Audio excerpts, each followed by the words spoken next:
같이 말씀 나누겠습니다. 새벽이라서 좀 부담스러우실 수도 있겠지만 옆에 계신 분들을 보시면서 혹은 좀 멀리 떨어져 있다 하시면 스스로를 보시면서 한번 하겠습니다. 당신은 하나님의 비장의 무기입니다. 하나님 앞에서 하루하루 잘 살아간다면 하나님께서 하나님의 때 우리 교회를 또 우리 각 한 사람 한 사람을 사용하실 줄 믿습니다.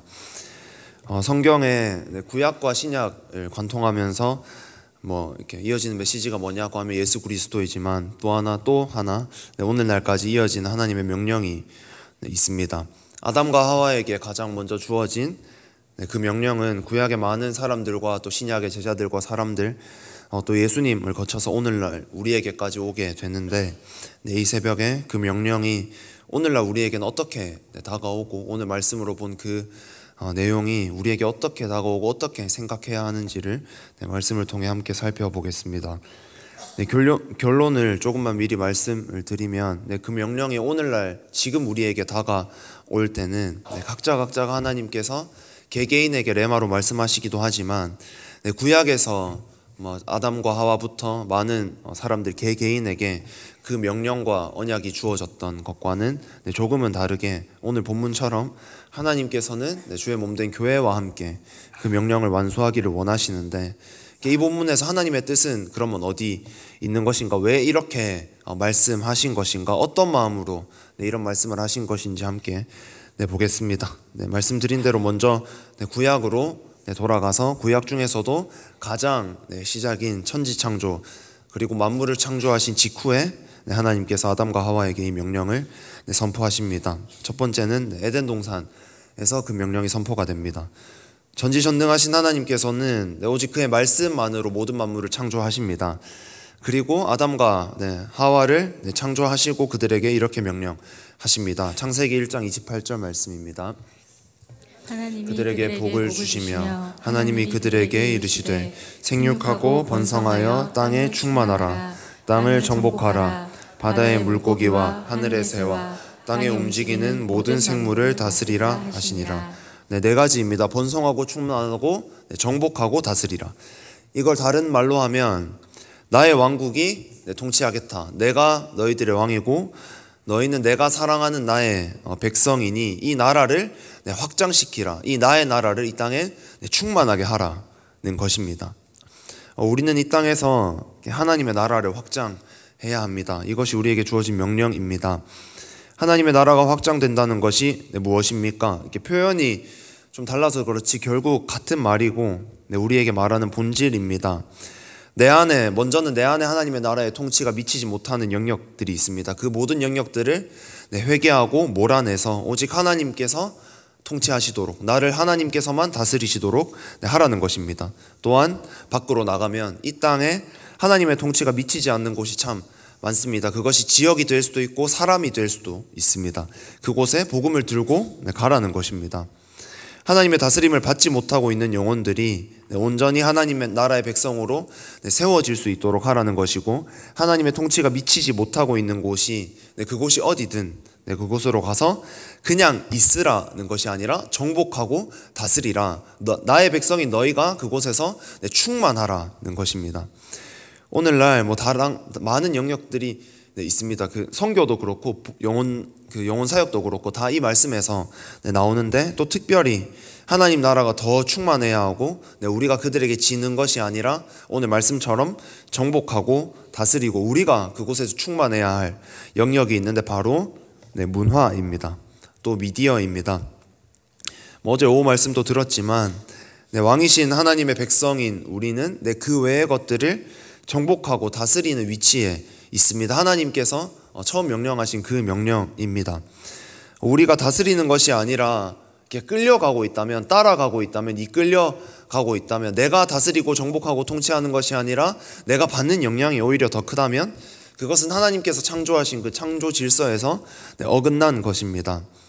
세상 문화가 매력적으로 보이거나 미디어 중독의 굴레에서 이렇게 빠져나오지 못하고 있거나 그렇다면 하나님께서는 우리를 그렇게 창조하지 않으셨고 우리에게 그렇게 명령하시지도 않으셨습니다. 하나님 나라 백성인 우리는 이 창세기 1장 28절 말씀을 항상 기억하면서 당당하게 그들에게 가서 하나님의 말씀을 선포하고 예수 그리스도의 권세를, 성령님의 함께 하심을 담대히 선포하면서 정복하고 다스려야 합니다. 버티는 정도에서 그치는 것이 아니라 그들을 정복하고 다스려야 합니다. 아담과 하와는 이 명령을 완수하지 못하고 실패합니다. 하나님께서 왕이시고 그들이 백성이 이 나라를 확장시키지 못하고 하나님께서 내가 왕이다를 인정하게 하시기 위해서, 내가 너희들의 하나뿐인 왕이고 통치자다 라는 걸 인정하게 하시기 위해서 선악과를 두셨는데 그 선을 넘어버림으로 죄를 저질러 버립니다. 너무나 보기 좋게 그것에 이렇게 넘어가 버립니다.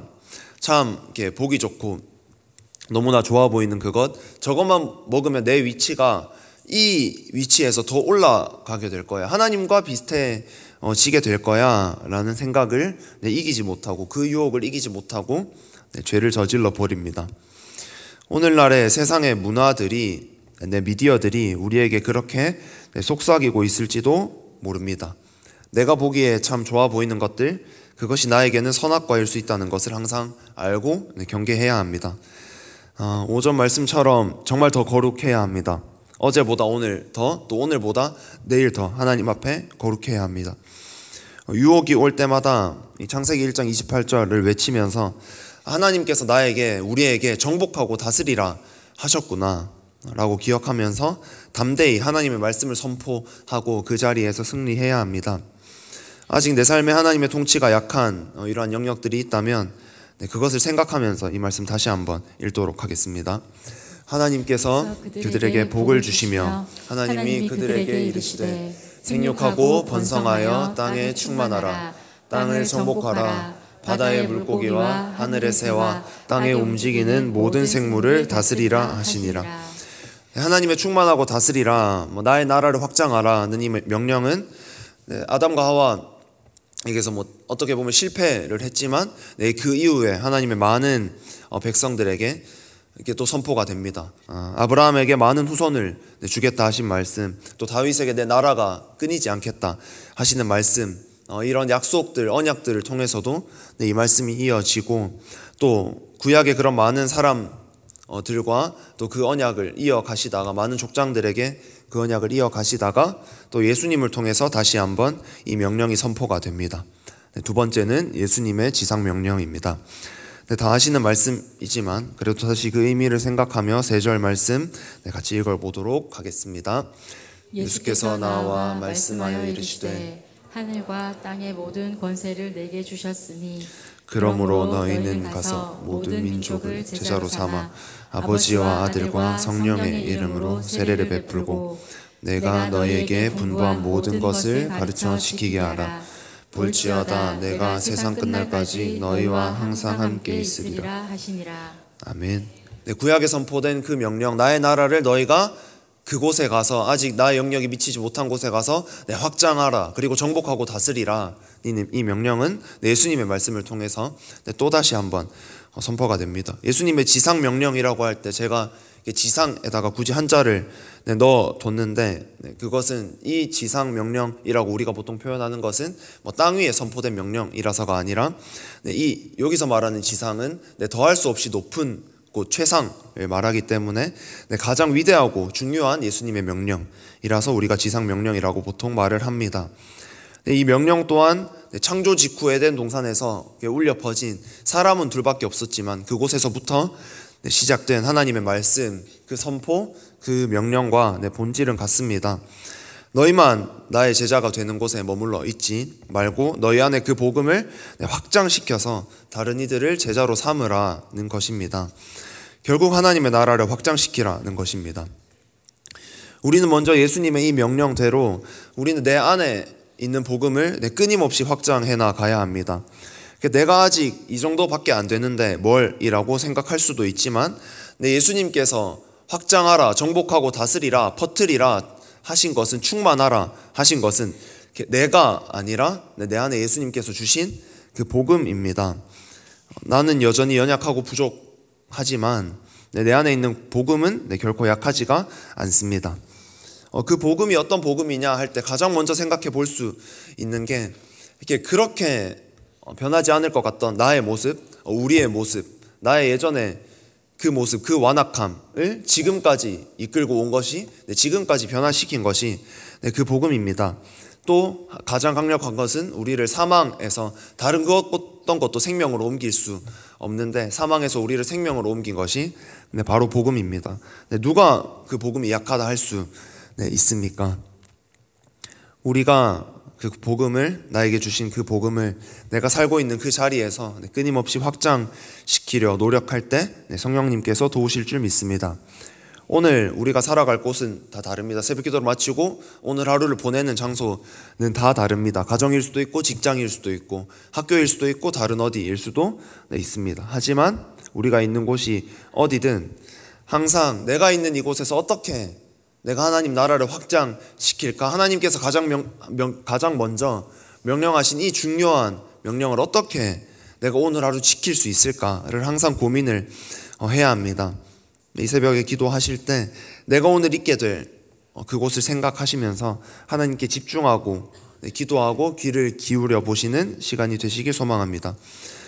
기도는 정말 영적인 일이기 때문에 하나님께 집중할 때 기도하기 전에는 보이지 않는 것들이, 또 기도하기 전에는 잘 모르겠던 것들이 생각나지도 않았던 사람들, 또 아이디어가 생각이 납니다. 오늘 내 삶의 현장을 두고 기도하시고 그때 주시는 하나님의 음성에 모두 순종하시는 오늘 하루가 되시기를 축복하고 소망합니다. 그럴 때 하나님의 함께하심, 하나님의 도우심, 나를 통해 하나님의 다스리심이 더 우리에게 충만하게 느껴질 줄 믿습니다. 그럴 때 또 내 안에 묵어있는 것들, 죽어있는 것들이 살아나는 그 은혜가 있을 줄 믿습니다. 마지막으로 세 번째는 교회입니다. 이때까지 첫 번째, 두 번째는 쉽게 말하면 오늘 세 번째를 말하기 위한 과정, 빌드업이었고 말씀의 핵심은 세 번째 교회입니다. 처음 읽은 말씀, 에베소서 말씀 같이 한번 더 읽도록 하겠습니다. 교회는 그의 몸이니 만물 안에서 만물을 충만하게 하시는 이의 충만함이니라. 하나님께서는 지금도 여전히, 지금 우리에게도 여전히 창조 직후 명령하신 그 명령, 우리의 사명을 선포하십니다. 하나님의 나라를 확장하라는 것입니다. 앞서 살펴본 창세기 1장 28절 땅에 충만하라 하고 하신 말씀과 이어져서 오늘 에베소서에서는 만물을 충만하게 하신다고 하십니다. 이제 핵심입니다.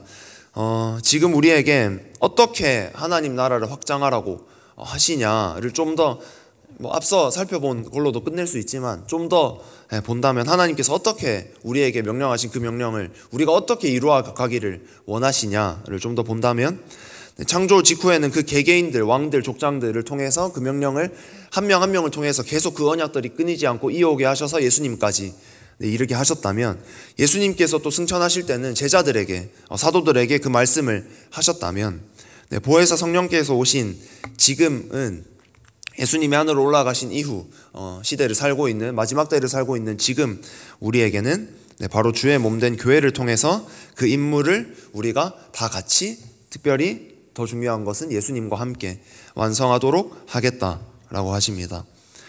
교회의 머리는 그리스도고 교회는 머리 되신 그리스도의 몸이 된다라는 말씀을 우리는 참 많이 들어서 잘 알고 있습니다. 하지만 그 말씀에 얼마나 이렇게 큰 하나님의 사랑이 담겨 있는지, 또 그 말씀이 우리에게 얼마나 감격스러운 선물인지는 잘 모르고 있는 경우가 많습니다. 예수님이 교회의 머리가 되시고 교회인 우리가 그의 몸이다 라는 것을, 우리 대흥교회가 예수 그리스도의 몸이다 라는 것은 무엇을 뜻하나요? 하나님께서는 홀로 충분히 그 모든 일들을 완성하실 수 있으십니다. 하나님께서 자신의 능력만으로 충분히 충만하게 하실 수 있는 그의 나라, 그 나라를 확장하실 때 하나님께서 혼자 하시는 것이 아니라 우리와 함께 하시기를 원하신다는 것입니다. 여전히 죄인 중에 괴수일 뿐이고 연약한 우리와 하나님께서는 정말 함께 하고 싶어 하십니다. 그렇지 않으면 예수님께서 교회 전체가 되지 않으시고, 예수님께서는 어떻게 보면 머리가 되시지만 때로는 머리만 되시고 그 몸을 우리에게 허락하실 이유가 없습니다. 여전히 죄인 중에 괴수일 뿐이고 연약한 우리와 하나님께서는 정말 함께 하고 싶어 하십니다. 예수님께서 우리와 한 몸이 되시면서까지 그 영광스러운 자리에 우리를 부르시고 우리와 함께하고 싶어 하신다는 것입니다. 우리는 그 일을 할 수 없는 자들인데 예수님의 십자가 사건으로 우리의 신분을 이렇게 단번에 뒤집으셨고 예수님의 옆에서 손을 잡고 함께 걸어갈 수 있게 하셨습니다. 머리가 아무리 똑똑해도 몸이 없으면 아무 일을 할 수가 없습니다. 예수님께서는 우리와 너무 함께 하기를 원하셔서 그렇게 하지 않으셔도 되지만 이렇게 하시기로 작정을 하시고 우리를 몸으로, 우리 교회를 또 우리 개개인을 예수 그리스도의 몸으로 부르신 것입니다. 그리고 우리에게 이렇게 말씀하십니다. 나는 너희와 함께 하겠다. 내가 마땅히 영광 받아야 되고 내가 마땅히 나의 나라가 마땅히 충만해야 되고 그 모든 것들을 다스리고 정복하고 번성해야 하지만 나 혼자는 하지 않겠다. 나와 함께 하자고 우리 교회를 부르고 계시고 또 우리 각자를 부르고 계십니다. 우리 교회는, 대은교회는 그 부르심에 응답하여 한 걸음 한 걸음 나아가고 있음이 누가 봐도 보입니다. 교회의 의미는 정말 명확합니다. 하나님께서 혼자 하지 않으시고 우리와 함께 하기 위해 세우신 곳이 교회입니다. 그 교회를 통해서 예수님께서는 우리의 손을 잡으시고 오늘 있는 그 자리에서 나를 부르십니다. 그 부르심에 응답해서 다 같이 예수님의 손을 잡으실 수 있기를 정말 소망합니다. 마지막으로 우리를 그의 몸으로 부르신 예수님을 생각하고 또 감사하면서 말씀 다시 한번 읽고 마치도록 하겠습니다. 같이 읽겠습니다. 교회는 그의 몸이니 만물 안에서 만물을 충만하게 하시는 이의 충만함이니라. 아멘. 함께 찬양하고 기도하겠습니다.